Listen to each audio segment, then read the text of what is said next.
action. Good morning. I'd like to start the speech for today with this. Imagine there's just one single assignment for this semester and it determines 100% of your grade.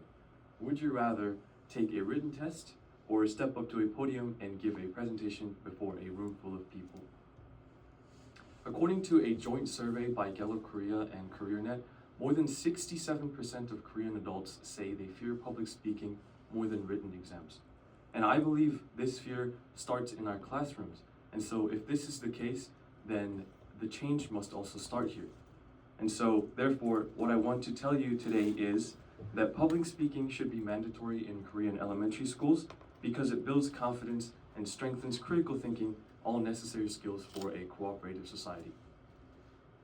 I have accordingly divided the speech into three bigger parts. First, I'll explain how public speaking can help students overcome their fear of communication. Second, with logical reasoning and cognitive growth. And lastly, I will entertain the opposing side. So now that we have a better understanding of this fear and can relate to this fear a little bit, let's explore how public speaking, early education of public speaking can actually make a difference. First of all, public speaking helps students develop confidence.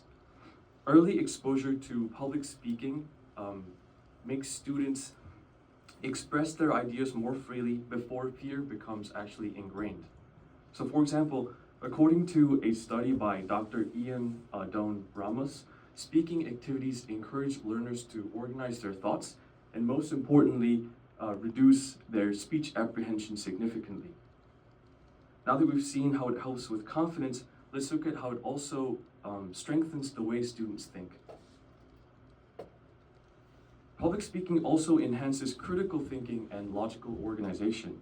According to a study from Carnegie Mellon University, students who participated in guided practice and feedback session showed noticeable decreases in speech apprehension, whereas noticeable increases in overall confidence and self-assessment.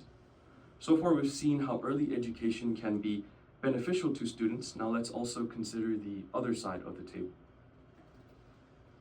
Some may argue that requiring public speaking in elementary schools isn't quite realistic because of budget increases or a need for a qualified teacher. Now, I believe this concern is understandable and reasonable. It's hard to deny that teachers nowadays aren't overworked, and the fact that schools might not have the most competent speech experts.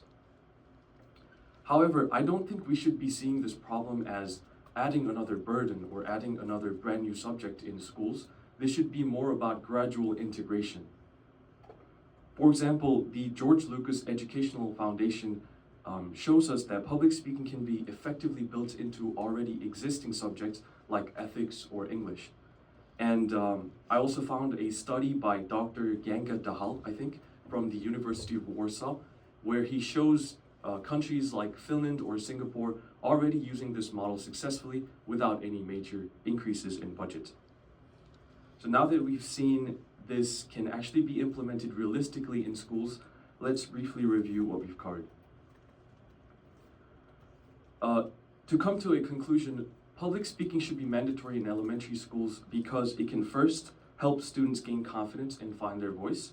Second, strengthen critical thinking and logical organization skills. And lastly, it can be introduced gradually without overloading teachers or students. I believe a child who learns to speak with courage grows up to be an adult who speaks with conviction. Voice is power, and it should begin in the very first day of school. Thank you.